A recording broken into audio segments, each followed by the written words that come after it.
magacaygu waa Sharmaarke Maxamuud Xuseen waa shakhsiga mar waliba bartaanaad ku xirantihiin soo galiya warbixinada iyo qisooyinka jaceylka.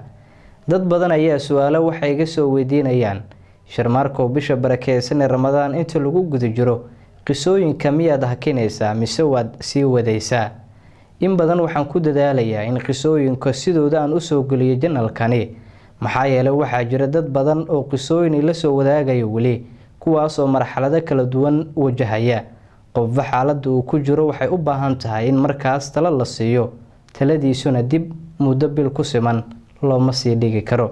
Sidaa daraadeed qof waliba oo channelkayga ama ila soo xiriira ee qiso ila soo wadaaga insha Allah talo aniga ayaa siinaya talo inkastoo ay tahay mid Rabbi.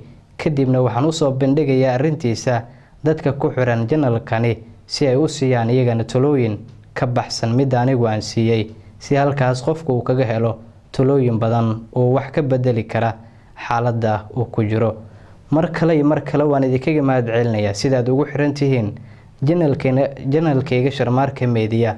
In badan waxaan idin leeyahay mar kale waad mahadsantihiin.